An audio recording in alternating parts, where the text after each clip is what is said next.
we're very grateful to have Mr. Melendez along with activist Judy Caruso here with us this evening in Olympia.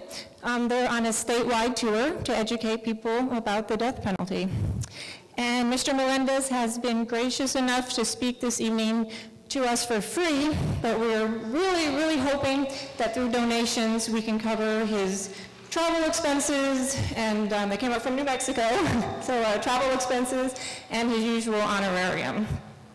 So we have, let's see, during question and answers, he'll speak for about 50 minutes, and then during a question and answer period, we're going to pass around some baskets, which you can put any donations into. And if you'd like to write a check, you can just make it out to Juan Melendez. And also, if you'd like to donate to our committee, check with the committee folks back at the table in the back. There's another basket out there, and that would be for donations to our committee. But anything you put in the baskets that go around, or some other baskets out by the door if you need to leave early, will go completely to Mr. Melendez and his efforts. Let's see, so Mr. Melendez was innocent of the crime he was convicted of, and he spent nearly 18 years on death row in Florida. And when he was released in 2002, this made him the 99th death row inmate in the country to be exonerated and released due to innocence since 1973. And he was number 99, and you have to remember that number is a lot bigger now. And since his release, Mr. Melendez has traveled throughout the world sharing his story. And those who have heard him always talk about the courage and the faith and the forgiveness that his story is about, that it represents. But we also want to remember an important from this story, just about the ongoing problems with the death penalty, that we use all over this country and right here in Washington State. So at that, I'm going to turn it over to Mr. Juan Melendez. My name is Juan Roberto. Before I start, I want to thank all of you for coming over here. I want to thank Miss Emmy and the organization that made this event possible. I want to thank Judy Caruso, who traveled with me most of the time doing this work, and of course, God and all of you. My name is Juan Roberto Melendez. I am the number 99 person in the nation to be released and exonerated from Florida death row for a crime I did not commit. It's 138 of us. He has been 1,260 plus executions, many of them in the state of Texas.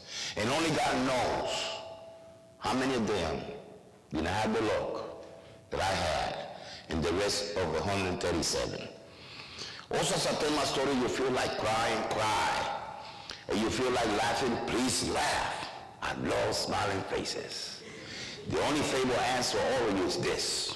Please don't fall asleep on me. It was a beautiful day. Got it. It was on a Monday, May the 2nd, 1984. While my coworkers and I was eating lunch on the apple tree, we hear noise in the orchards that did not belong to the orchards. 8 police cars right in the hills, FBI agents.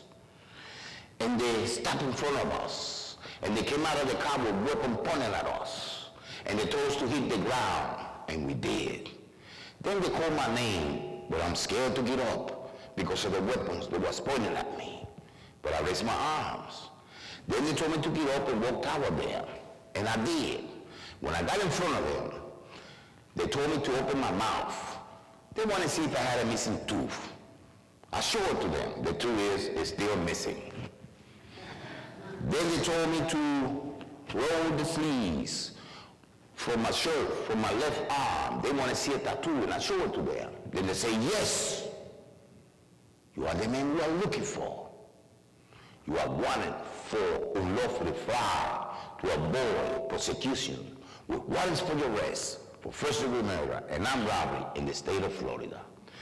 So they read me some rights, and they slapped some handcuffs on me, and they told me in a police car, and they took me to a federal prison. A week or so after my arrival, they took me to court in front of the magistrate, a federal judge. And he was talking about extradition.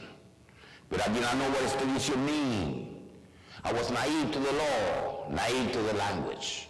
This is the type of English I knew at that time. If I say 5 words in English, believe me, my friends, 3 of them will be cuss words. So the body interpreted to me to explain to me what extradition means. And all he told me in Spanish was, you either waive it or fight it. They're going to take you back anyway. So I started thinking, I'm not a killer. My mama did not raise no killers. I will waive it. And as soon as they see this ugly face in Florida, they will let me go. But how wrong I was. So I waived extradition in the state. I mean from the state of Pennsylvania all the way back to the state of Florida. A week or so after my arrival, they took me to court in front of a judge. And he was reading the charges to me. You've been indicted, arrested for first-degree murder and armed robbery, and the state of Florida is seeking the death penalty against you, the electric chair. A week or so after that, they took me right back to court with the same judge. This time to court appoint a lawyer for me, a public defender. The truth is, I'm not O.J. Simpson. I don't have money to hire lawyers. This public defender, I cannot hardly understand what he's saying because they never give me an interpreter. But he used to pat me in the back and tell me that everything is going to be all right. You're going home. I didn't understand that going home stuff. I should go home. I did not commit the crime. So now we're going to trial.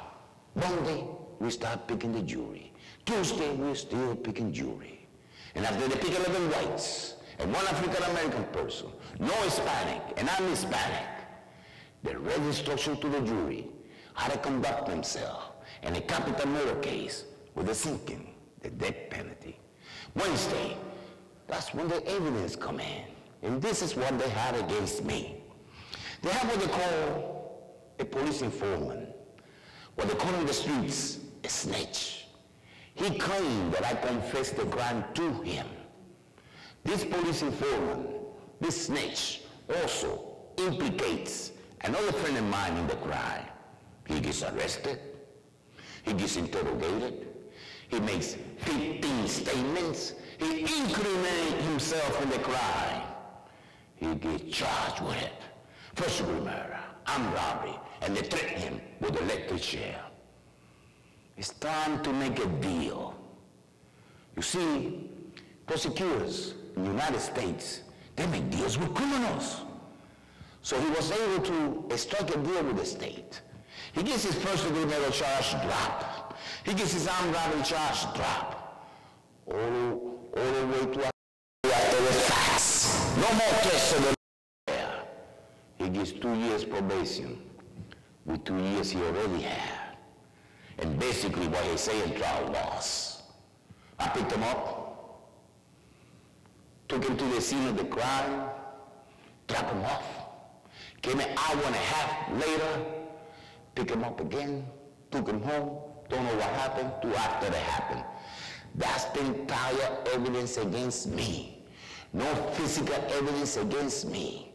There's the testimony of 2 questionable witnesses with a criminal record from coast to coast. 2 questionable witnesses that make deals with the prosecutor.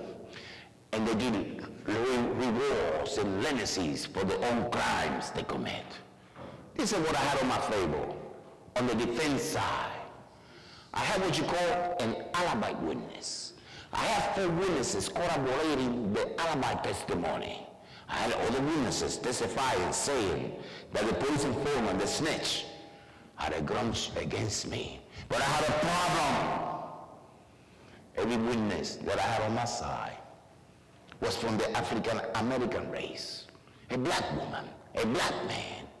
And when a black woman and a black man testified for the state, for the prosecutor, all of a sudden they got good credibility.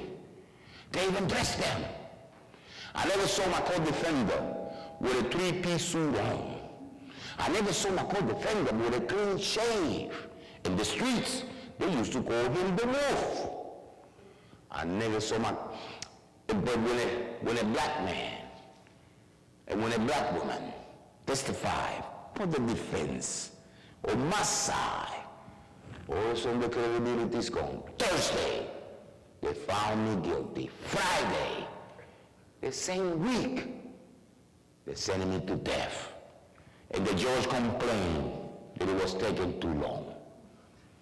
When they sent me to death, my heart got full of hate.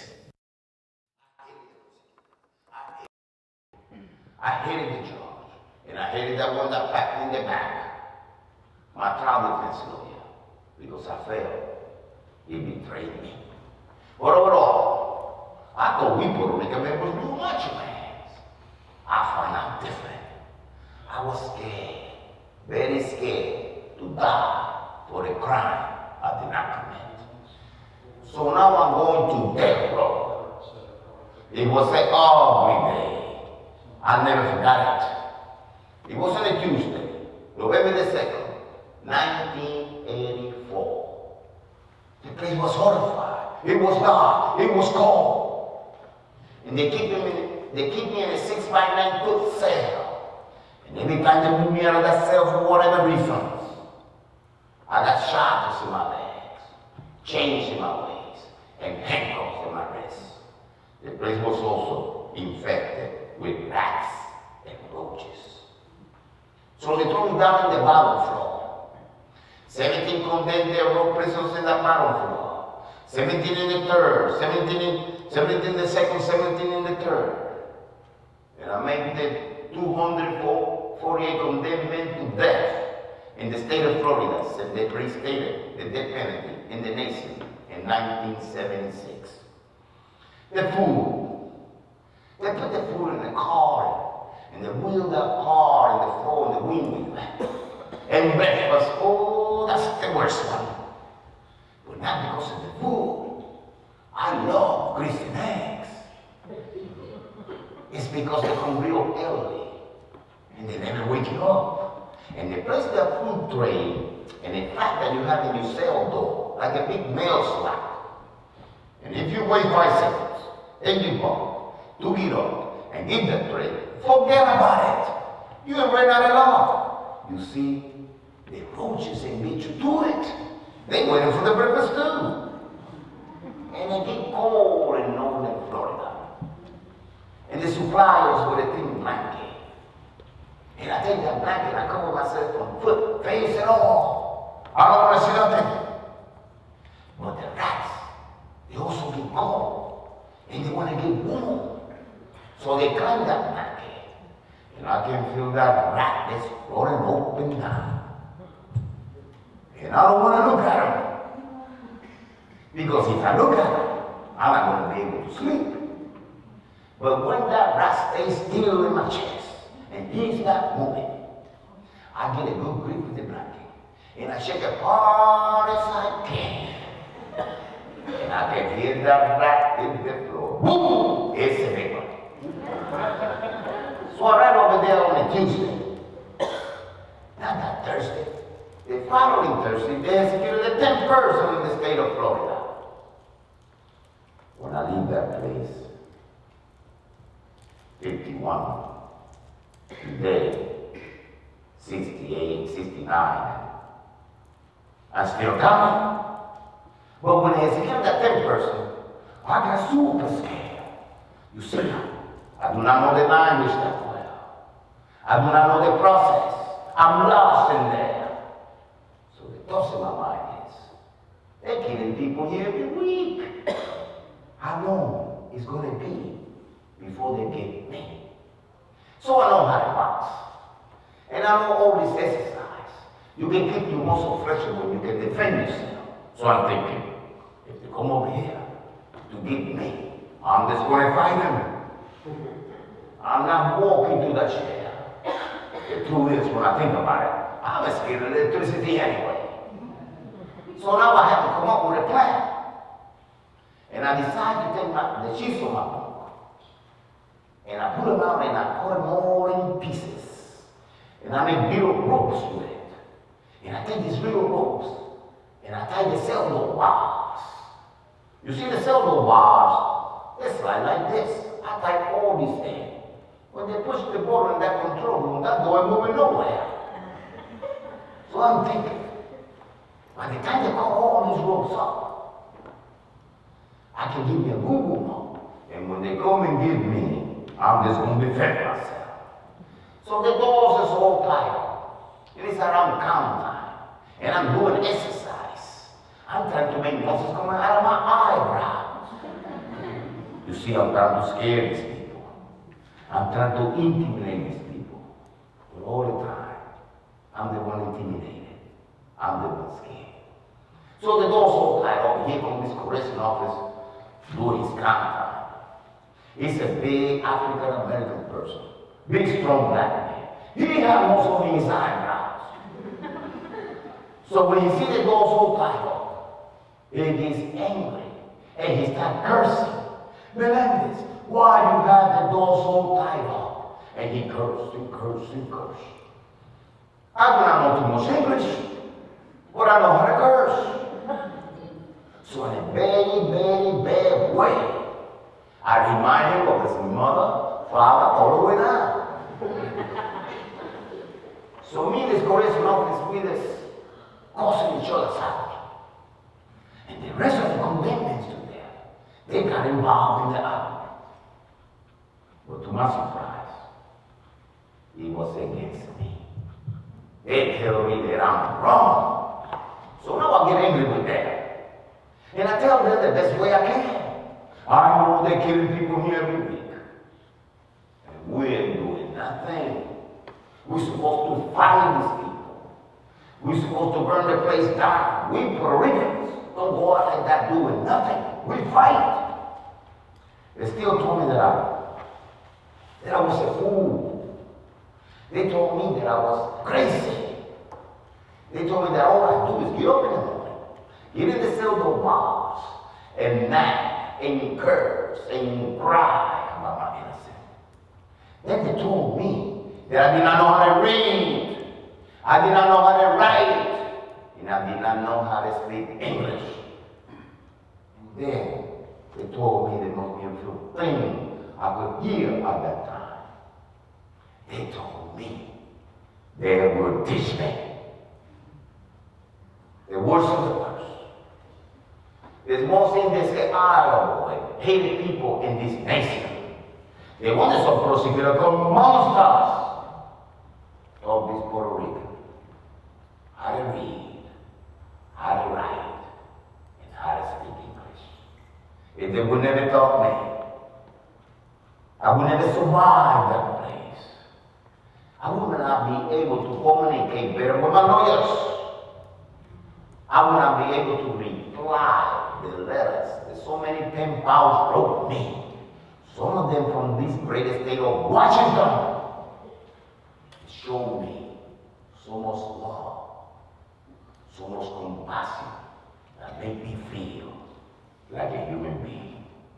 And today, I will not be able to share with all of you this sad story.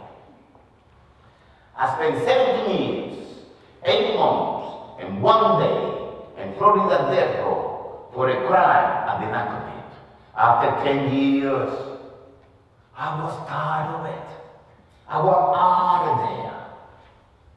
But the only way out is to commit suicide. And believe me, lots of my friends committed suicide. And I'm going to tell you how to do it. They got what they call a runner. A runner is an inmate that's doing time in prison population. He's not sentenced to death. And they give this inmate, this runner, at a prison population so he can do the work in the death row place. You see, the correctional officers, they don't do nothing. All they do is watch you. And some of them give you a hard time when they can. This runner, this inmate, they're not sentenced to death. He's the one that supplies us with the food, the toothpaste, the toothbrush, the toilet paper, the soap, the mop and the broom, so you can clean yourself. also can supply you with a tool that you can take your life with. And he knows it. All you got to do is give him 4 stamps. Or a pack of cigarette rolled paper tobacco, the cheap kind. And he will give you this tool. He has to do it. Because these items that are dismantled are more important to him than your own life. Or perhaps to do it because he called himself assisting you, helping you. He knows you want out of there. He works there. He knows that their road is hell. The tool is real simple. It's a garbage plastic bag. The one you see in the garbage can, the strong kind. You reinforce stamps in it. When the correction officer is looking, he will swing that bag inside your cell. You take that bag in, you tighten it up, and you make a rope. Then, you put a noose in it. You put the noose in your neck, and you tie the other ends in the cell door bars. You throw yourself down. You're dead, but you're free. That's what the demons used to tell me. Why? Why you got to go through all of this? You're supposed to be a Puerto Rican man, a real macho man. Don't satisfy them, satisfy yourself. You say you didn't do it. You think they're going to believe you? They're going to kill you anyway. So grab that bag and that thoughts staying in my mind. I never see my friends kill themselves because I cannot see through the wall. But I see when they will the body out. Something in the back of my head tells me, you're not going to look at your friend for the last time. So I have a mirror in myself. And I grab it, I take it, I stretch my arms to the bars with it, and I look. And this is what I see. I see a purple blue face that do not look like my friend. I get to see something else too. I get to see the nose in his neck. Because they never take it out. And that stays in my mind. So now I want to take this trip. You see, I'm tired of it. I want out of there. I'm depressed. So I think they're going to give me that garbage bag. So I give him 4 stamps. And when the guard is looking, he swings that bag inside my cell. And I take that bag and I twist it a rope and I made a rope. Then I put a noose in it. Then I look at my bunk. And I look at the rope. Then I say to myself, I better lay down and think about this a little bit more. So I take that rope that is made to take my life and I throw it over the bunk. So when the guards walk by, they don't see it. And I lay down. When I lay down, I fall in a deep sleep. And I start dreaming that I'm a little kid again, doing the things I used to do when I was a little kid.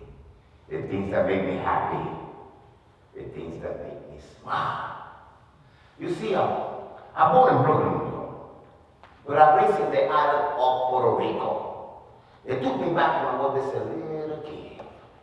And when I get up in the morning and I look to the east side, it's a wonderful mountain. And if I walk 6 minutes to the side, I find myself in the most beautiful beach in the world. It is to me. So here, dreaming that I'm swimming in the beautiful Caribbean Sea. The water is warm. The sun is bright. The sky is blue. The palm trees look so good. It's a beautiful day. Then I need to see something that I never saw before. 4 dolphins coming my way. And they pass me. Then they turn around. And a pair got on one side. And a pair got on another side. And they start creeping and joking like dolphins do. I'm having a ball in there. I'm so happy. Then I look to the shore. And it's a beautiful lady waving at me, smiling at me. And she seems so happy. And I know why she's happy. She's happy because I'm happy. That's my dear mother. And then I wake up. When I wake up, the bones smell like a beach. So I got that book that is meant to take my life with. And I walk straight to the toilet with it. And I look at the toilet. And I look at the door. And I say real loud, I don't want to die. And I flush it. But the true fact is, it was lots of beautiful dreams. Every time I got depressed, every time I went out there, every time suicide thoughts came into my mind, I would pray to God, send me a beautiful dream. And I was wise enough to grab all them dreams like a silent hope that one day I will be out of there, I will be free. Like God was telling me, hey, I know you didn't do it, but I control the time. You get out. When I say you get out, you just got to trust me. And when I analyze everything, I come to one conclusion. It took 17 years, 8 months, and 1 day to also change the man. The death penalty. The death penalty is a law made by human beings and carried out by human beings. And we all know, we humans, we make mistakes. The death penalty is also a law that brings a lot of suffering, a lot of pain on both sides of the families. On the family victims of homicides, the family of the woman and man that's condemned to death. Well, family is concerned, this is all I have. Mama and 5 aunts. Oh, I got brothers, I got sisters, I got uncles, I got lots of cousins, but they never wrote me a letter. Mama and 5 aunts. I do not know how the aunts are in this generation. But in my generation, when I was growing up, if my aunt caught me doing something wrong, believe me, it's gonna be a good spanking. And then I got to pray to God that she don't tell Mama. Because when she tells Mama, it's gonna be another good spanking. But when I was hungry, my aunts always feed me. When I needed a pair of pants, shoes, and shirt, my aunts always bought it for me. I didn't dare broke. They never forgot me. They wrote me lots of letters. They sent me lots of pictures, photos of the one that's born and I've never seen. I saw all of them grow up to pictures. They believe in keeping their family together. And Mama, I have to tell you, I believe she suffered more than anybody. She also wrote me lots of letters. They give me so much hope and faith that helped me keep the will to live. Well, it's one letter that I keep with me all the time. And when I'm done, sad and weak, I read it. And it always boosts me up. And it goes like this. She wrote and say, son, I just built an altar. In that altar, I put the statue of the pigeon on the wall. I look at it. And I call roses. And I put it in it. And I prayed 3 rosaries a day, singing, searching, looking for a miracle. And that miracle will come soon, because I know you're innocent, and God knows that you're innocent. But you got to put all your trust in God, and one day, He will set you free. 17 years, 8 months, 1 day later, it took too long. That miracle came true. Thank God for that. And this I found out a few days after I've been out. I went to my mama's room and I noticed that tears was dropping down her cheeks. And I said, Mama, what's wrong? She said, son, in spite that all that faith and hope that I have in God and the vision of the Guadalupe, for all them years, for all the long, long years, I was saving money to bring the dead body back to the island of Puerto Rico in Florida, in the state of Florida, will have execution. And no mother in this world should go to that pain. The conditions, very especially the medical condition and the type of people that run these places. Oh, you better not get sick in there. You see, they love to use common sense. And the common sense is always against you. Why give you, a person condemned to death, the best medication?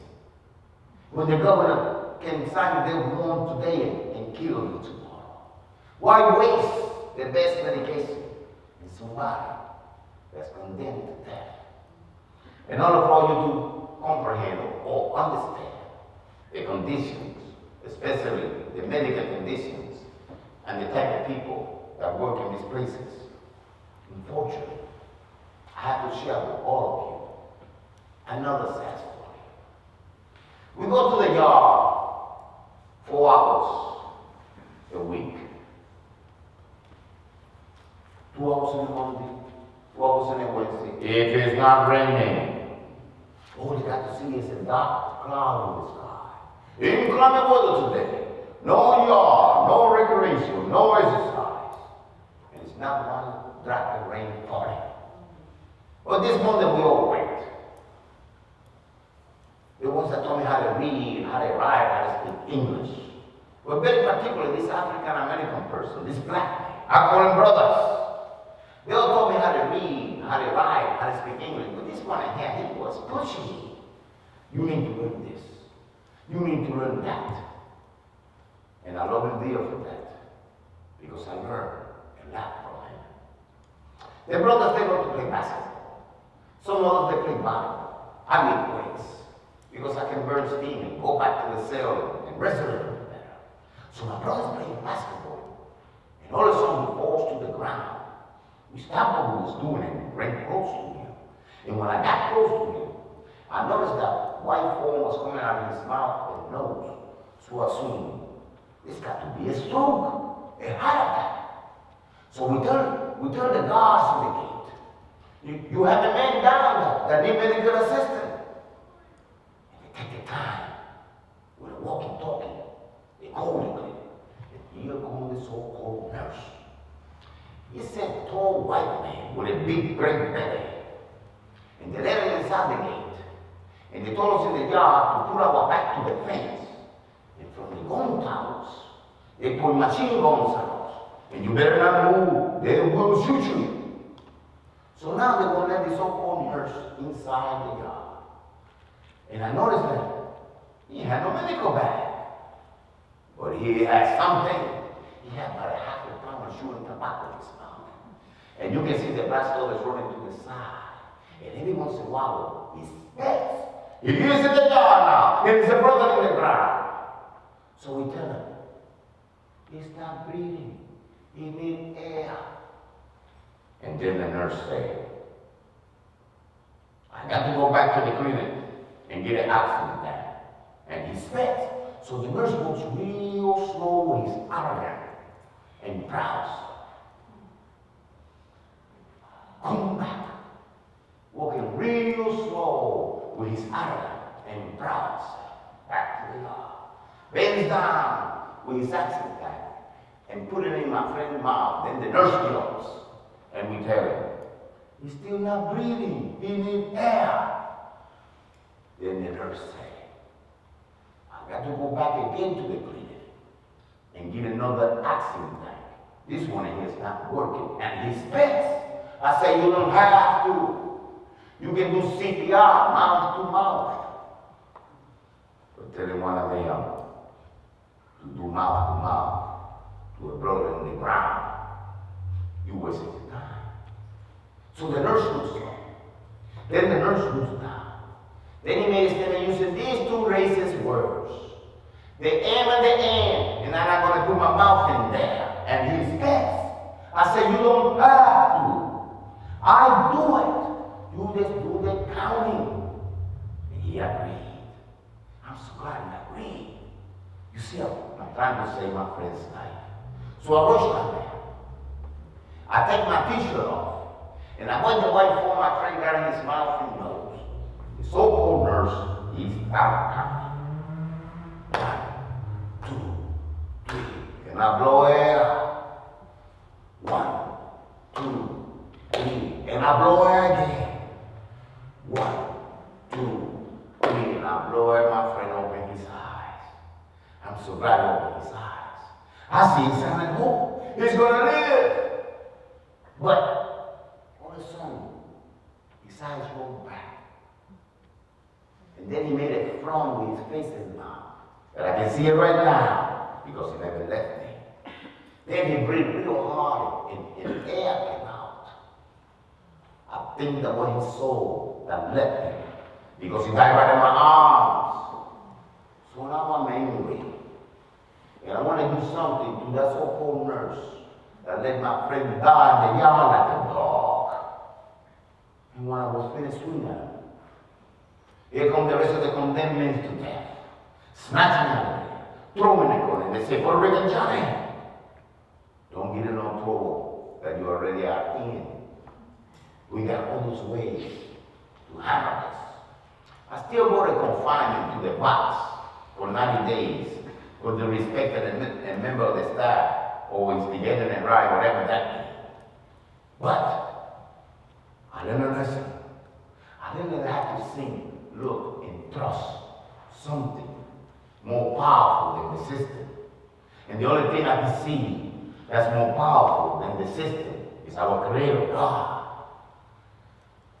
The truth is that they condemn man or woman to death that do not grab something spiritual. He will go crazy or commit suicide. Some of them become Muslims and they praise Allah and they teach others how to read, how to write, how to speak English, how to respect. Some of them become Buddhists. Frankly, I don't know what they praise, but they teach others how to respect, how to love, how to forgive. Some of them become Christians. That's what I did. I went back to my roots and tried to remember everything my mama taught me about Virgin Mary, Jesus Christ, and the Holy Ghost. The truth is, she's Catholic to the bones. And this is my personal opinion. And only mine. I believe we're serving the same God with different names. And all we got to do is make good choices in life, do good deeds, and we'll not have a problem going to heaven. This friend of mine, at the state of Florida, let him die in the yard like a dog. 1 month after his death, he wins a new trial. By the state of Florida, letting my friend die in the yard like a dog. The state of Florida denied my friend his right to prove he's innocent. So you know about the suffering and pain of the families, the suffering and pain of the condemned man and woman. You know about the condition, especially the medical condition and the type of people that work in these places. Let me tell you the worst. The worst is when they execute someone. When the government legally kills. You see, I'm in this cell. Next to me is another person that's condemned to death, just like me. That I know for 10 or 15 years, or maybe more. He cries in my shoulders. I cry in his. He shared with me the most intimate thoughts. I share mine with him. I learn to grow to love him. And one day, they snatch him out of that cell. And I know what's going to happen. They're going to kill him. And I cannot stop it. And my time is the electric chair. And they got to generate the chair with electricity. Because it's 2,010 volts that got to go through his body in order to get him killed. And I can hear this bossy sound.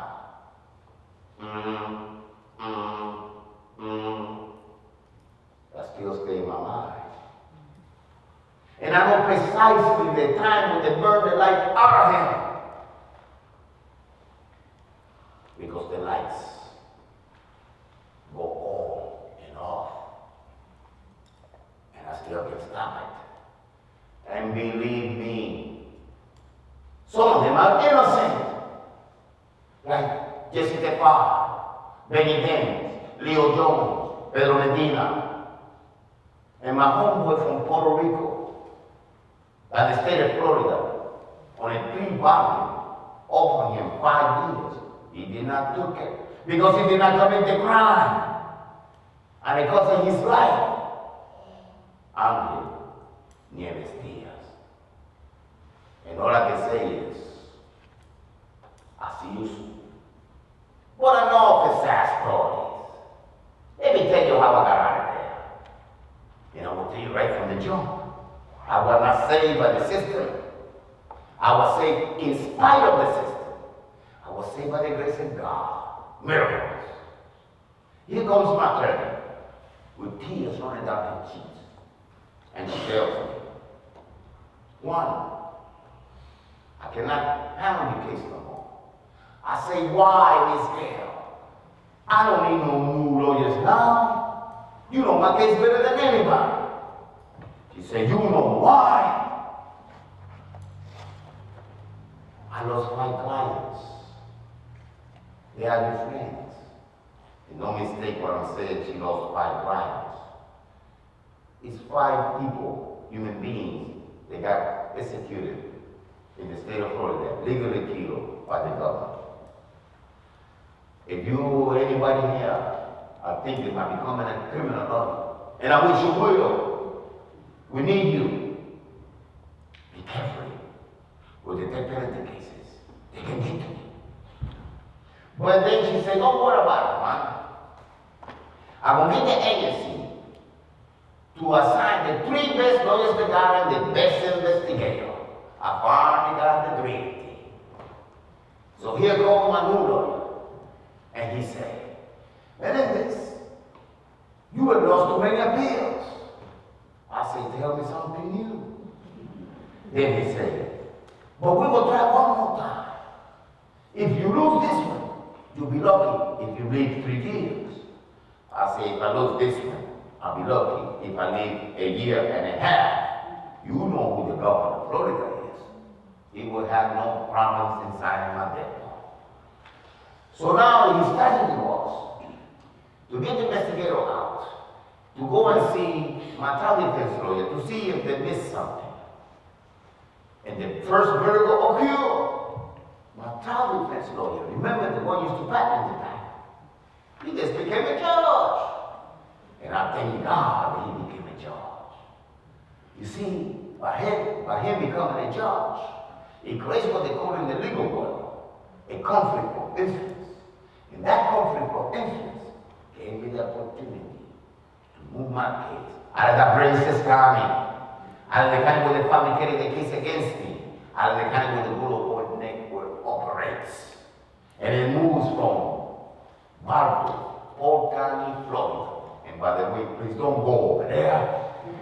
It moves to Hillsborough County, Tampa, Florida.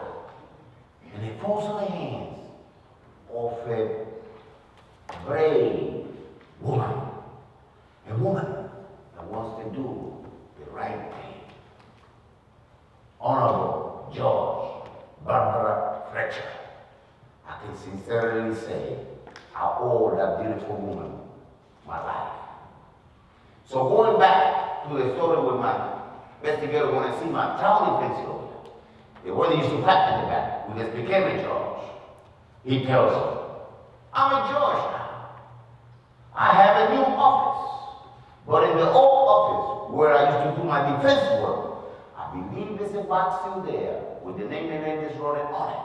You can go in there and have it. So she rushed over there to the old office, found that box, took that box to her office, went inside and dug out a tape cassette and she played it. Guess what? The confession of the real killer was in that tape cassette. And my trial defense lawyer, the one that used to pat in the back, had it 1 month before trial. It's open a can of wounds now. The case is in the hands of a brave woman that was to do the right thing. And after Honorable Barbara Fletcher listened to the tape confession of the real killer, she immediately made a call order to the prosecution office. They wanted to prosecute me and demand that he send any papers, any files, any notes on my case. He had any to do so. And he did. Guess what? He had a transcript, a copy of the tape confession of the real killer. And he also had it 1 month before trial. Well, he had something else too. He has 16 documents that corroborated the tape confession of the real killer.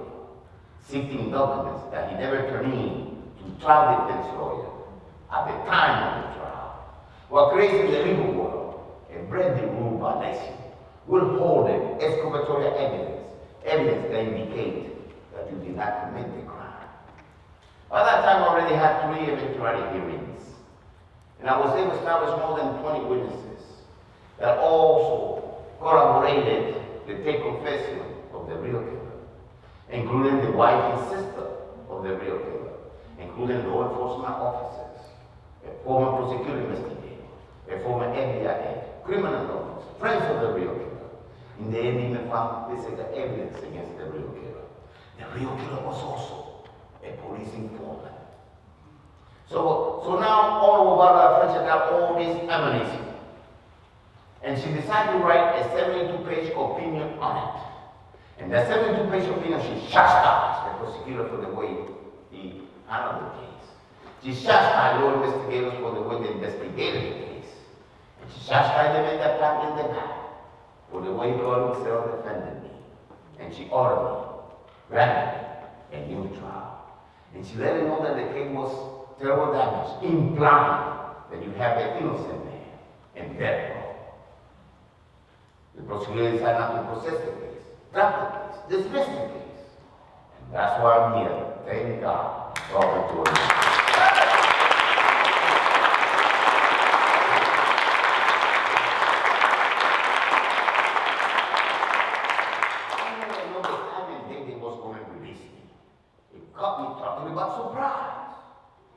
They put shackles in my legs, chains in my waist, and handcuffs in my wrist. And they took me to a place they called the information room. They sat me in a chair in front of me, desk, and behind the desk is a lady working on computers. And she started making some stupid, silly questions. She asked me for my social security number. I gave it to her. I remember home. Then she came with some more serious, stupid questions. Where are you working at? What type of job? Who are you working for? And I must give her a real look. Because she got up at the shelf she was sitting on and put both hands in the desk that was in front of me and looked straight in my eyes and she said, "Melendez, you do not understand what's going on in here, do you?" I say, "Lady, I don't have the slightest idea. I live across the streets. I've been in there for almost 18 years. I'm in death row. They don't have no jobs in death row." Then she said, she came real close to me, almost whispering in my ears.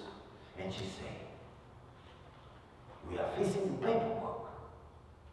They're going to release you today. And I do not know if you watch cartoons. And you see this cartoon character.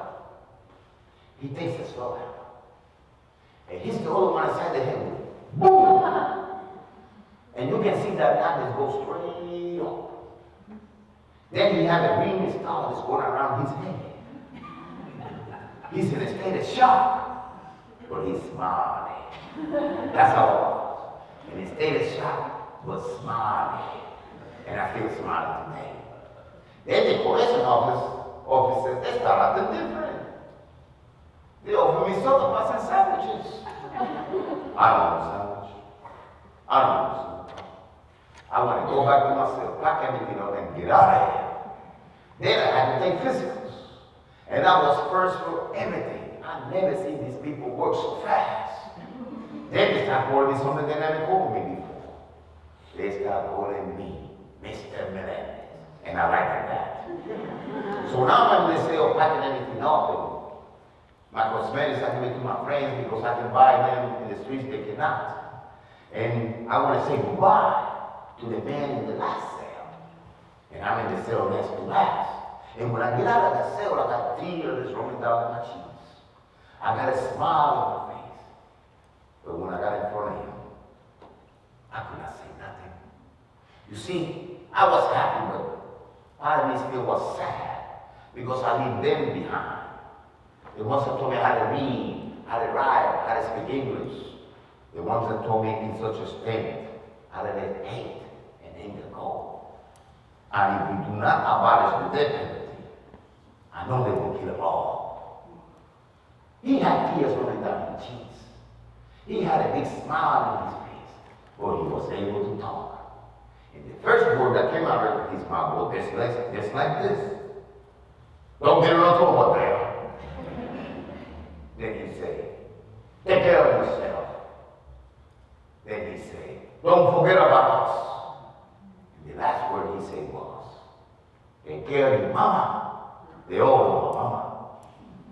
This friend of mine that shared his kind words with me before I left, his name is Clarence Hill.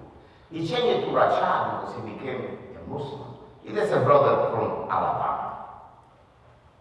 Unfortunately, only Wednesday, September the 20th, 2007, he was executed. May God rest his soul. So that's about every one of them was telling me the same thing. And before I get to that door that will lead me out of that floor, out of that wing, I hear a clap. Then I hear a second clap. And a third clap. They was making so much noise, clapping their hands, banging the palms, hollering and whistling, that the correction officer got angry with them and told them to shut up, to be quiet. They stopped making noise. So I left that place. They was real happy to see me go. So now when they go, that will lead me to freedom.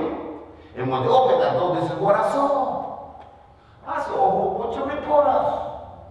CNN, ABC, BBC, NBC, PBS.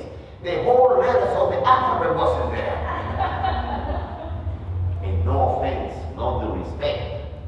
But reporters sometimes they make some silly, stupid questions. The first one was, how do you feel? I feel good. I'm going home.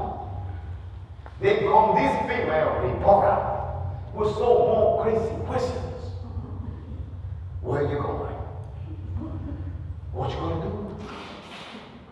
What you want to see? I did not tell her that I want to go to Disney World.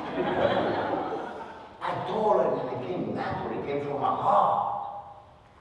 And they wrote it down just like I told her. I want to see the moon. I want to see the stars. I want to walk on dirt, on grass. I want to hold a little baby of mine and play with her. Of course I told her. I want to talk to some beautiful women. That reporter I had in front of me, she was ugly. That's a joke. I'm my luck. I miss the things that we take for granted, the simple things in life. I cannot understand the people in the free world when they tell me the morals. When God creates so many things for us that we can enjoy, take care, and love. So many good deeds, so many good choices we can make in life. And speaking about good deeds and good choices, I have a confession to make. I'm still a dreamer. I dream and I pray to God every day that in my time, I I can see the death penalty abolished. But this dream cannot come true if all of you don't get involved in it. You are part of my dream now. You see, the problem with the death penalty is all about details, education. People need to know. You do not deter crime. People need to know. It costs too much. People need to know. That is racist. People need to know. That is cruel and unnecessary. We have alternatives. But the most important thing that people need to know, and very quickly, is that alone at the state, this great state of Washington have it. Any state, any country, any nation, it always would be a risk to execute an innocent one. And you can always release an innocent man from prison. We don't have no problems with that. Or you can never, and I repeat, you can never release an innocent man from the grave. And that's why we got rid of segregation. And that's why we got rid of slavery. White, black, and brown together in harmony. We can get rid of this madness of the death penalty. So please, join me in my dream. I love you all. God bless you.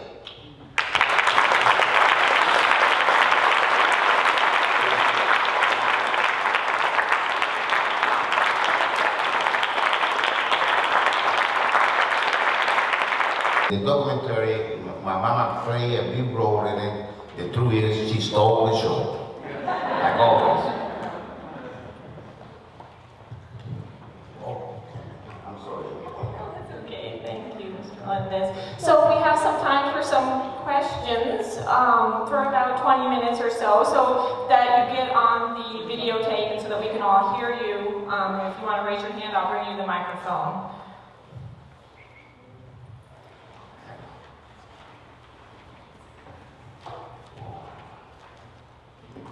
Hi, I'm Angie Franklin. How are you doing, sir? Good. I got here late. I wanted to ask, were you given any type of compensation for your 18 years? That's a very good question. I will tell you exactly what they gave me. They gave me a pair of pants, a t-shirt, and $100. They never apologized. But the truth is, they had to give me nothing. I would have walked out there butt naked.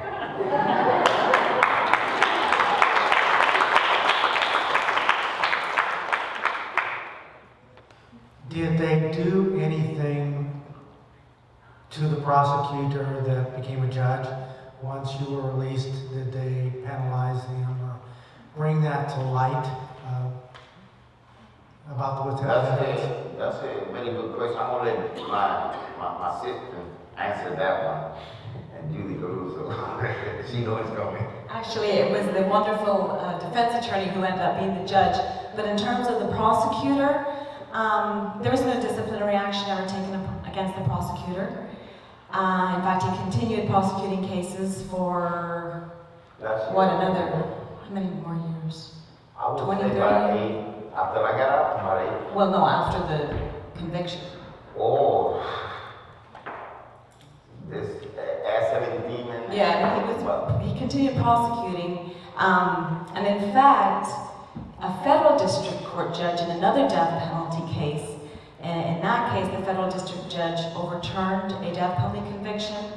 It did involve the same prosecutor, and the district judge said that that prosecutor had a habit of withholding exculpatory evidence.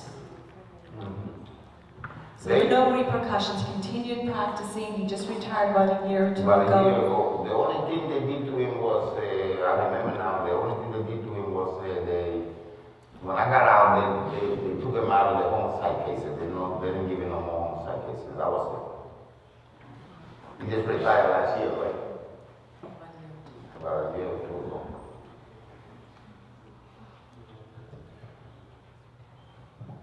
Anyone else? I understand that on the X-wing, there are cells that have total sensory deprivation. Were you ever put in one of those?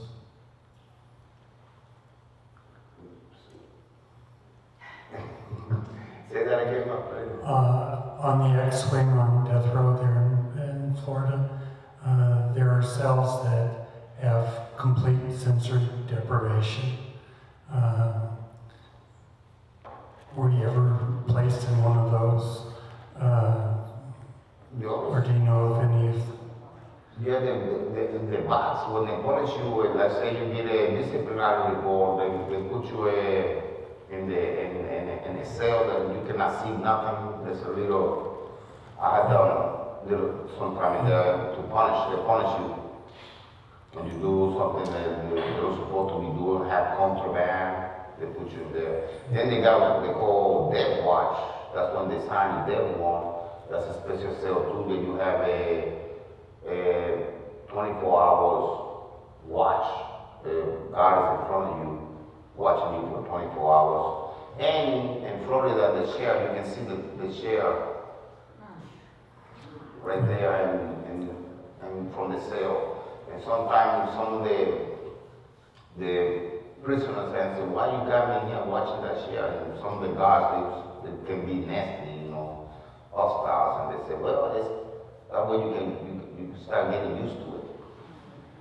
That's how cruel it can be. With some of them now. There was one inmate who was in total sensory deprivation for over a year.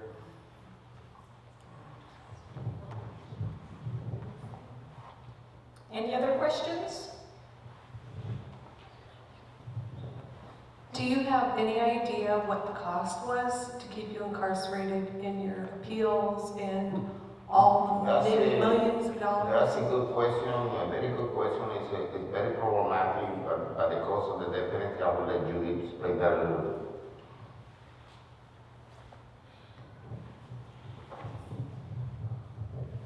That is a very good question because many people think that the death penalty is a lot cheaper than the alternative of life without the possibility of parole, and in fact it is significantly more expensive to have a death penalty system than it is to have a system with life without the possibility of parole.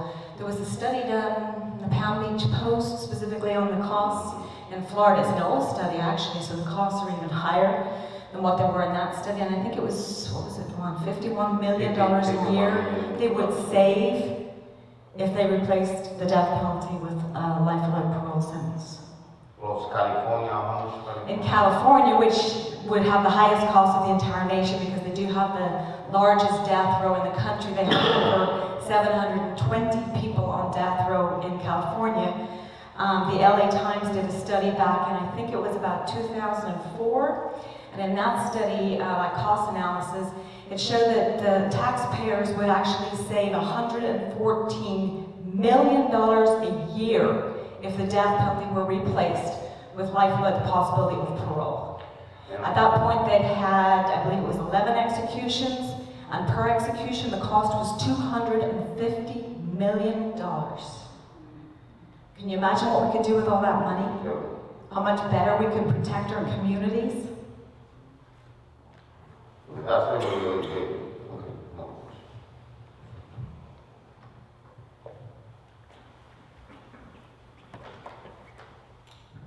Thank you. Virtually all industrialized democracies on the planet today have ended capital punishment. What sort of insight has your experience given you into why capital punishment remains still so popular in this country? Well, I would say because of the violence and the fear people have, and the prosecutors thinking that to control the violence in the United States, that the penalty can be the right tool, and they are wrong. I would also say the culture. We have to look at our culture. They used to execute people in here that's too cheap, chilling in the car game, stealing a car, stuff like that. So we got to change that. Among a lot of things, you can add something you want to do. That question. I think it really is partly what, like Juan said, fear. I think that many people are still just very fearful of violence in our communities, and that they are led to believe that the death penalty will actually keep them safer, which we know is not at all true. In fact, we could keep our communities a whole lot safer if we could use all that money that we would save for proven crime prevention programs. Actually, assisting law enforcement better, giving them more resources, better training, so they can investigate these cases and actually get the real perpetrators instead of getting it wrong so many times, which is what they're doing right now. So I think fear is a big thing. I also think that it's just the violence is just such an integral part of this society, unfortunately, and it seems like because it's such a part of the society, it seems like violence is the only solution to violence. And we just know that that's not the solution. In terms of the world situation, 139 countries in the world have not abolished the death penalty. 2/3 of the world's countries have abolished the death penalty, in law or in practice. And more countries are abolishing. Turkey abolished to become a member of the European Union. We've just had country after country. Rwanda abolished. South Africa has abolished. Russia has abolished. And the US will abolish as well. It's going to take some time. The US is a fairly new country relative to the European countries. And it will evolve eventually, just as the European countries have done. And hopefully with the help of folks like yourselves, we can make this happen. But it's going to take a lot of hard work to educate the public. Once the public really becomes educated about the reality of the death penalty, they will not support it, but we have to educate.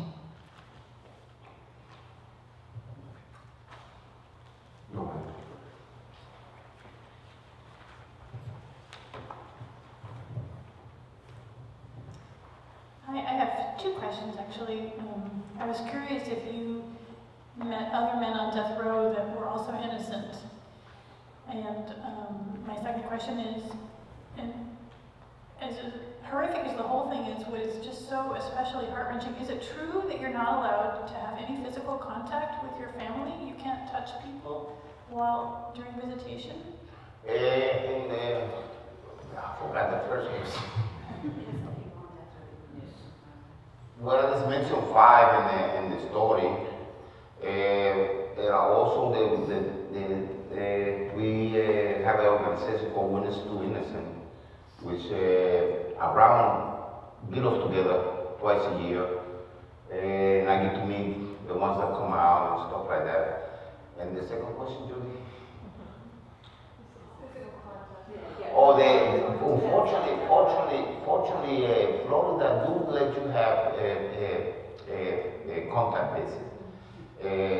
I think it's Florida, and I think the state of Nevada. Also, it's only two states that let all the rest of them go. Yeah, Washington does not permit contact visits. Yeah. But they got some, I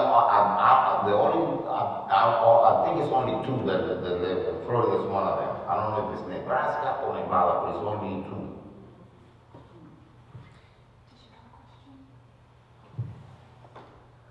I think it's a question over here too, Ms. Lane.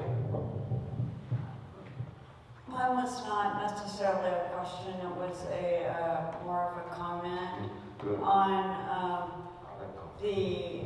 what this gentleman over here was asking about the death penalty and why it has not been abolished here in this country.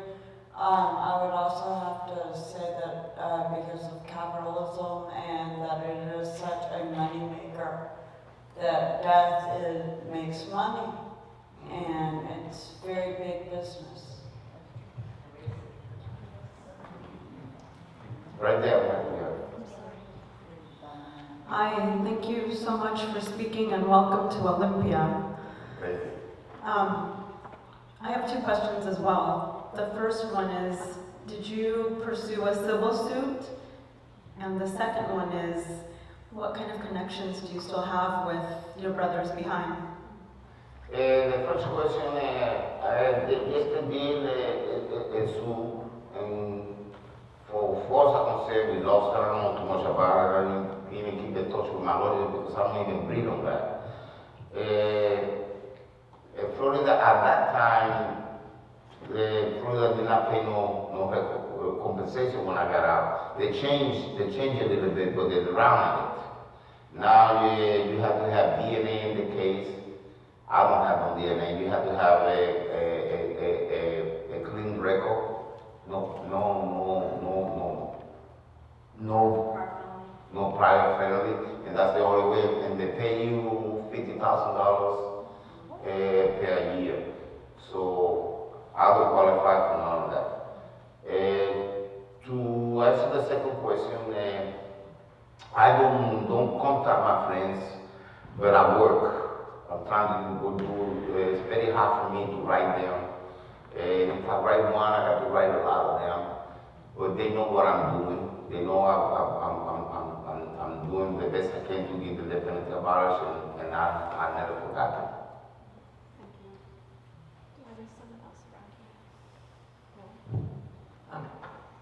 Did anyone else have a question?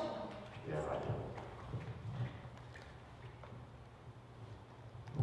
So it can be abolished by each state, and how many states have abolished it? And could it be abolished federally as well?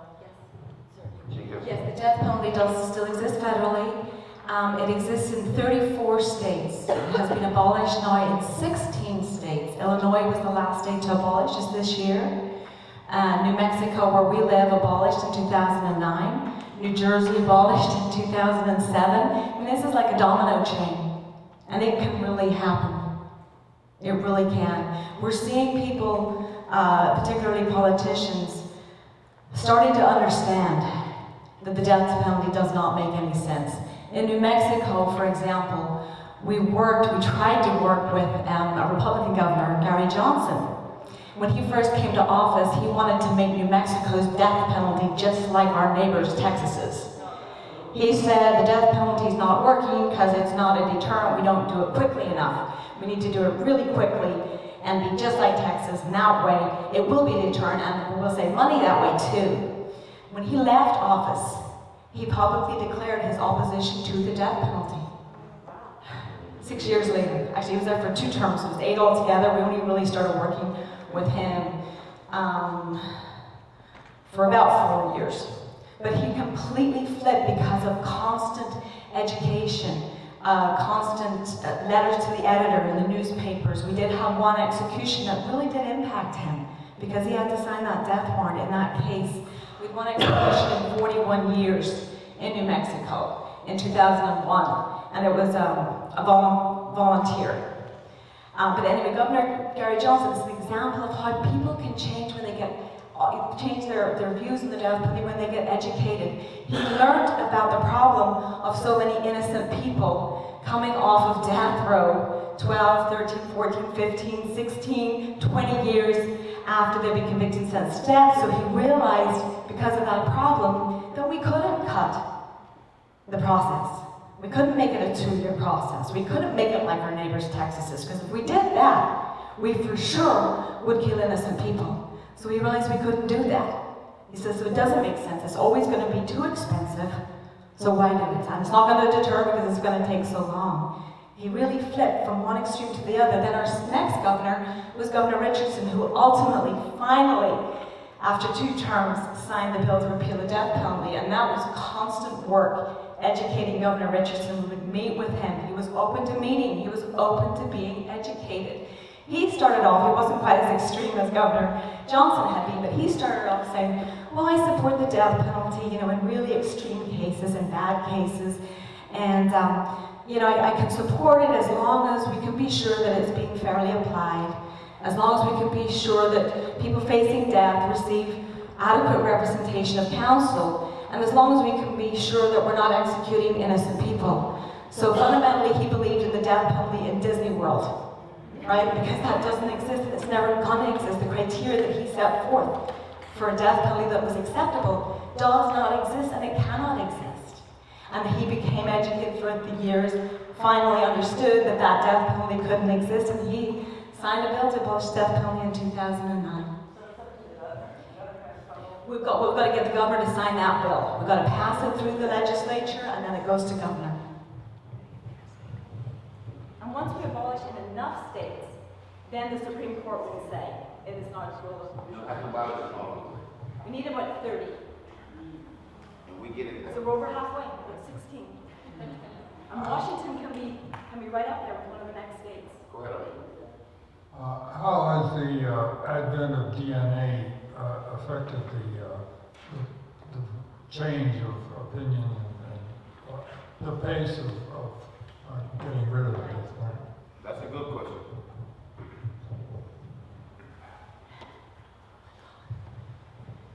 That's a really good question. The advent of DNA has absolutely impacted the fight to abolish the death penalty. DNA has shown us that, you know, factually innocent people have been convicted and sentenced to death.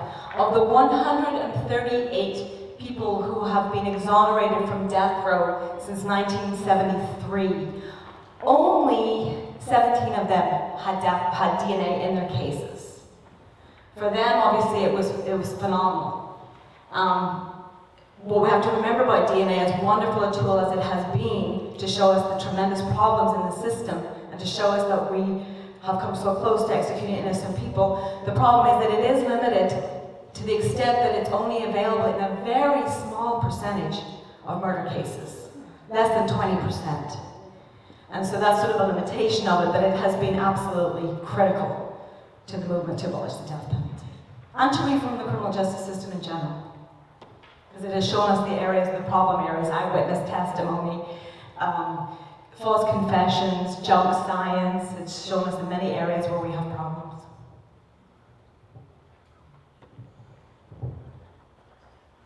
One more question? Okay.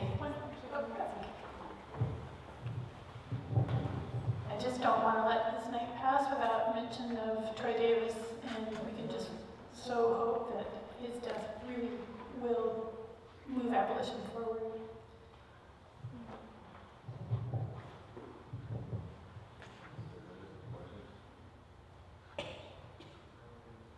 Okay, well, thank you all very much for coming this evening, and